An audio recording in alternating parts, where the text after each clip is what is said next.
So welcome guys, it is Monday night, we are qualifying, we are racing once again. This is the SARCO GTA Challenge and with me in the commentary box, this is Dylan Hall speaking. I won't be qualifying this evening, but I do have Yanaman, but all of us know him as Greg.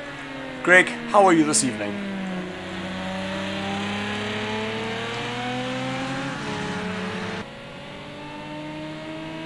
So look, the whole thing about the not driving is, let's just see whether we can get you back in. I believe that we're not hearing you, so hopefully that solves that problem. So to everybody who is on the stream, how's it? Dibs on the first comment of the year, and that goes to Daniel War Machine Morales. Guys, we have started just a little bit late in terms of the stream, but we are on time to get the first of the qualifiers out this evening. Guys, I do believe there might be a bit of an echo in the background, so please just let us know if that is still coming through. We have tried to eliminate it. We haven't quite figured out where it's coming from, but I hope that it is still pleasant enough for you to be watching.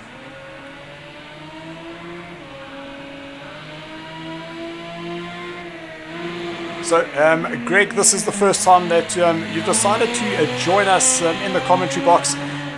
Not racing on the Monday night, and we kind of just threw you into the deep end. We haven't really done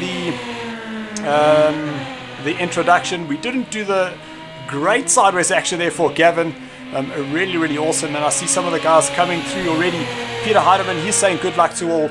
And just a little note for Peter Heidemann is that he's been given one of the driver seats in the official Fun Times karting team.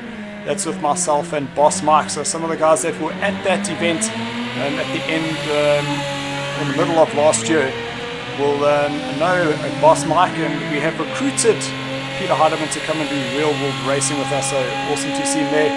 Marius Botma, he's back after his I'd say injuries. Marius, stay off that bike, but absolutely fantastic to have you back. And Rudy Bass, he's joining us once again. He was actually one of the drivers that joined the SARCO Invitational team. He's going to be racing with us once again, so really good to see some of the old drivers back. And just a little news is that we have been able to secure a machine for Marius, and Marius will join us in the commentary box just a little bit later. But he will be racing in not only the Monday night series, but once again in the Thursday night Assetto Corsa League. So absolutely incredible. Looking forward to that happening.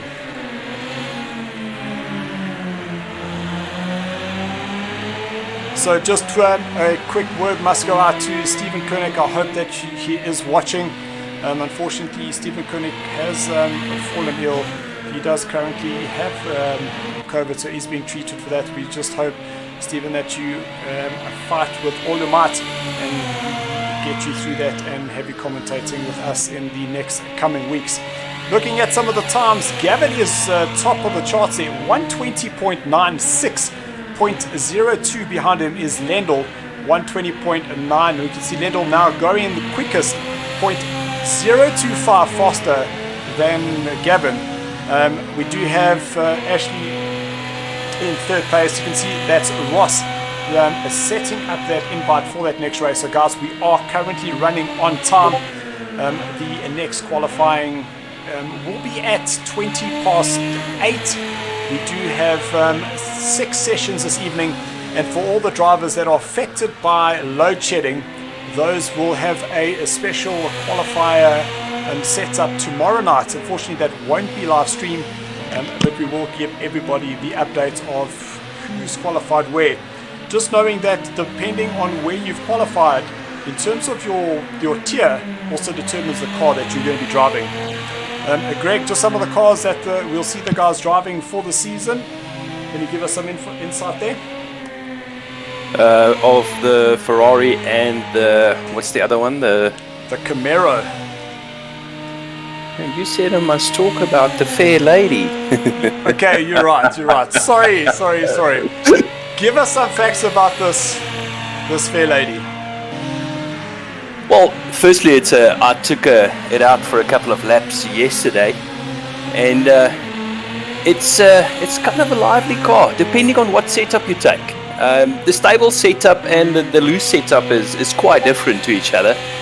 And in the two setups, you need to set up your whole lap differently because the car handles differently in various parts of the track. But it's a 2.4 liter, making a whopping 113 kilowatts and just short of 200 newton meters of torque. So it will rocket you to 100 kilometers an hour in just about 8 seconds. But very fun car to drive. Speed is not everything. If you've got the handling and so to go with it. Yep. So guys, I do see that we had some of the guys dropping out, so we are down to 15 drivers. So I saw Gavin, he exited, but just remember, we have this all on the live stream, so that fastest time that was noted will definitely be recorded. Do you see Stevens joined us on Facebook saying, hey boys, nice to be back. He is also saying all's fine on his side. Guys, just making sure, are you hearing Janneman as well? All is actually getting a little bit cheeky there, having a little push on the inside there.